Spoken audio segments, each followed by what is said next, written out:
ഇത്തവണത്തെയും പുലികളി എന്തായാലും പുലികളി കാണാനും അതുപോലെ തന്നെ അത് റിപ്പോർട്ട് ചെയ്യാനും എത്തിയ കുറേ അതിഥികളുണ്ട് നമ്മളോടൊപ്പം. അവർക്കും എന്താണ് പറയാനുള്ളതെന്ന് നോക്കാം. 7 സംഘങ്ങളും കറക്റ്റ് ടൈമിംഗ് പാലിച്ചുകൊണ്ട് തന്നെയായിരുന്നു ഇത്തവണ പുലികളി സ്വരാജ് റൗണ്ടിലേക്ക് എത്തിയത്.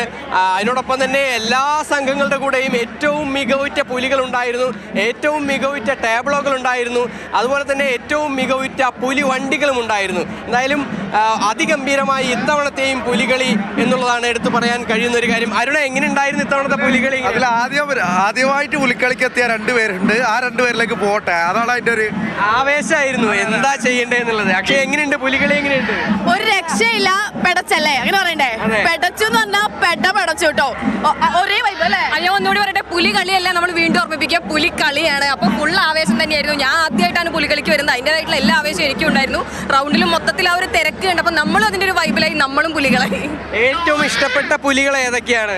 ഞാൻ വേറൊരു ദേശത്തെയും കണ്ടിട്ടില്ല. പാട്ടുരായ്ക്കലും ശങ്കരംകുളങ്ങരയും മാത്രമേ കണ്ടിട്ടുള്ളൂ. അപ്പൊ വേറൊരു ടീമിന്റെ എങ്ങനെയെന്ന് അറിയില്ല. കുട്ടിപ്പുലികൾ എനിക്ക് എന്തായാലും ഭയങ്കര ഇഷ്ടമായി, ശങ്കരംകുളങ്ങര ദേശത്തിന്റെ ഒപ്പം ഉള്ളത്. അതായത് മറ്റ് ഫ്ലൂറസൻ പുലികളും മറ്റു കാര്യങ്ങളൊക്കെ എങ്ങനെയുണ്ടായിരുന്നു? നമ്മളിവിടെ നിന്നിട്ട് എല്ലാ പുലികളെയും കണ്ടു. എല്ലാ പുലികളെയും കണ്ട് എല്ലാ ദേശത്തും നമ്മൾ പറ്റുന്നത്ര പോവുകയൊക്കെ ചെയ്തു. അപ്പം ഇത് ഏതാണ് ബെറ്റർ എന്നുള്ള, ഫ്ലൂറസെന്റ് ആണോ, കരിമ്പുലിയാണോ, പച്ചപ്പുലിയാണോ, മഞ്ഞപ്പുലിയോ, ഏത് തെരഞ്ഞെടുക്കാൻ ഭയങ്കര പാടായിരുന്നു. ഒരു ഭയങ്കരമായിട്ട് നമുക്ക് കാണാനും കേൾക്കാനും ഒക്കെ ഒരു വിസ്മയ കാഴ്ച തന്നെയായിരുന്നു. ഒരു തരത്തിലുള്ള സംശയമില്ല.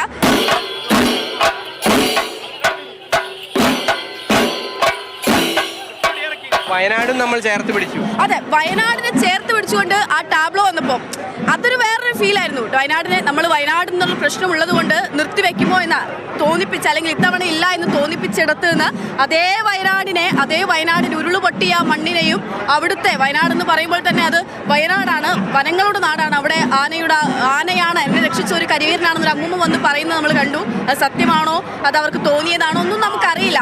എങ്കിലും അമ്മൂമ്മ പറഞ്ഞ അതിനെ അതിമനോഹരമായിട്ട് ടാബ്ലോ ആയിട്ട് ആ കലാകാരൻ ആരാണെങ്കിലും അദ്ദേഹത്തിന് ഒരുപാട് അഭിനന്ദനങ്ങൾ.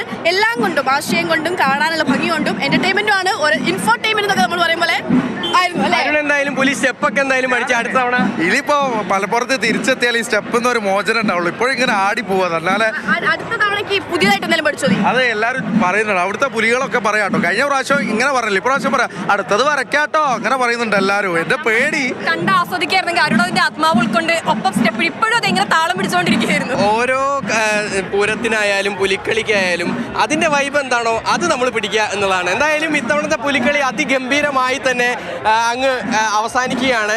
എന്തായാലും അടുത്ത തവണയും ഇതിലും ഗംഭീരമായി തന്നെ ഒരുപാട് പുലികൾ തൃശ്ശൂർ നഗരത്തിലെത്തും. ആ പുലിക്കളി കാണാനും പല ദേശത്തു നിന്നുള്ള ആളുകൾ തൃശ്ശൂരേക്ക് എത്തണമെന്നാണ് തൃശ്ശൂർക്കാർക്ക് പറയാനുള്ളത്. തൃശ്ശൂരിൽ നിന്നും ടീം മാതൃഭൂമി ന്യൂസ്.